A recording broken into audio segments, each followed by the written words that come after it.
In the next 2 to 3 years, I think 50% of the agents in the country are going to be in a cloud brokerage model. And cloud brokerage, it's all one model that every company being created now is a cloud-based revenue share. Most agents are reluctant to make a change because they think it's going to be such a big disruption to their business. Most of the agents that have come over, we help them through this transition by trying to have everything in place that they're going to need. One of the reasons I sold my interest in the franchises that I was a part of is I saw this coming down the road, and I did not want to get run over by this train called EXP.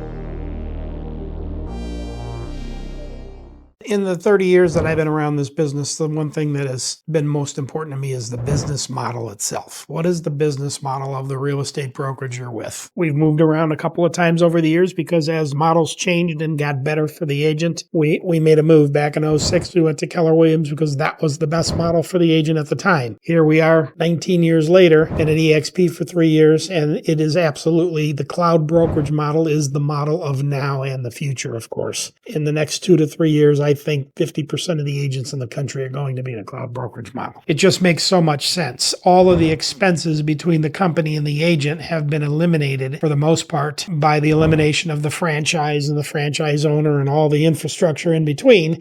And that allows the company to be run on a much slimmer margin because the employees of the company are in the cloud. Half of the money that comes in is running the company. The other half is set up in a revenue share pool. Revenue share and equity and stocks and cloud brokerage, it's all one model that every company being created now is a cloud-based revenue share. How many of you ever thought about your split? There are some companies that have what I call the forever split. There's no cap on it. And then you have companies that have caps, which limits the amount you pay to the company. So that's better than the forever split, of course. Back in 2006, when we left the company that Sylvia was with prior to Keller Williams, she was on a pretty good split at the time, and we ended up paying the company $90,000. Coming over to Keller Williams at the time, it was a total of 21 between the cap on her franchise fee and the cap on her company dollar. Now with EXP, if you're doing enough business to become what is called an icon agent, you can get your cap back in the form of a stock reward. If you're an agent in the business for the next 15 or 20 years and you're not with a company that is giving you back your cap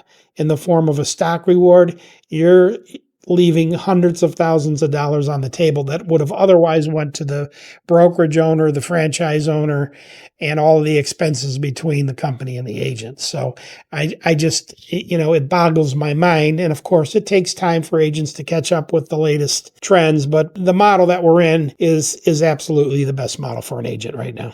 I don't know if there's ever the right time to slow down and, take a look at where you're at, but I think most agents are reluctant to make a change because they think it's going to be such a big disruption to their business and such a difficult transition that they hesitate. Plus, they also think, just like before we went to Keller Williams, it sounded too good to be true. What do you mean they cap how much we're going to pay the company? Now at EXP, what do you mean you're going to get your cap back in the form of a stock award? Even though all of that sounds great when you hear it, what's going to happen to me when I make the transition? Am I going to lose some of my business? And what we find is most people, when they make a change to a new brokerage, they're re-energized, and they usually end up doing better simply because now they're like renewed in the business.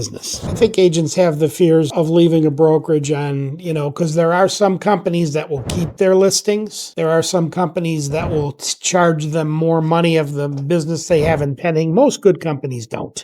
Most of the companies, you're going to be able to take your listings with you, take your business with you without any penalties.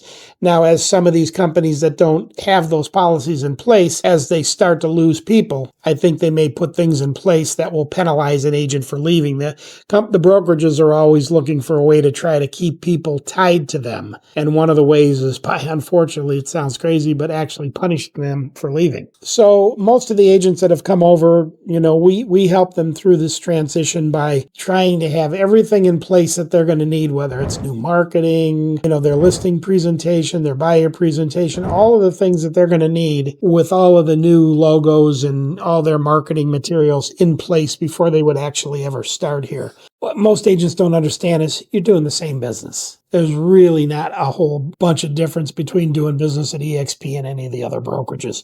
You're still writing the same type of contracts. You're still listing the policies the same way. There's really not that much difference, but there's so much hype, misinformation out there that is built up in the agent's mind, a misconception that it's going to be really difficult to make a change. We have people coming over all of the time, and the transition's been pretty smooth. The market itself has been challenging for some agents that aren't doing the basics that they should be doing no matter what the market. The market doesn't matter. It's what you do that matters. And many agents are struggling, and they're looking for, something that's going to help their businesses, somebody promising them leads, and that's the biggest thing that I see happening. A lot of companies out there are promising them like Zillow leads, and there are some Zillow Flex teams out there, and agents, are drawn to that because they haven't mastered the art of lead generation. So they're dependent upon somebody giving them something. It's the old teach a man to fish versus catching a fish and feeding him for a day.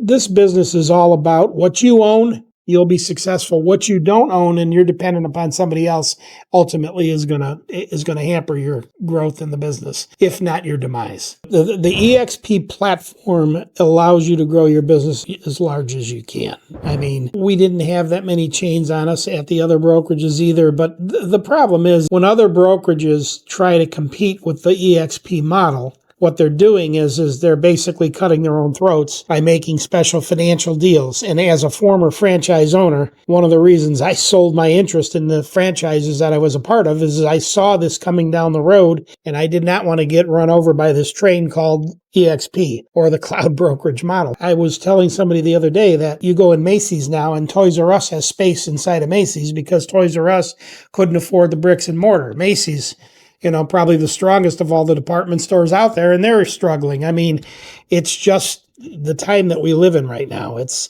the physical and the digital worlds have changed so dramatically. We just happen to believe in the digital world, but we still offer a good physical presence for those agents that want to come in and get a different kind of training than what they're used to at their other brokerages. So we do things here in our office to help agents grow their business and give them a reason to come in for the value that we created. Hey, agents, I understand that not everybody wants to get a cup of coffee when they're considering a change. Here's how you can use ChatGPT to see if your brokerage is the best fit for you. Upload all your transactions into ChatGPT and ask them how that compares with their current brokerage and their current split versus what it would be at EXP. Ask ChatGPT if it can tell that you're limited by the model you're in. Ask your chat what support it thinks you need. Take those answers, bring them to me, and we'll be happy to answer those questions for you.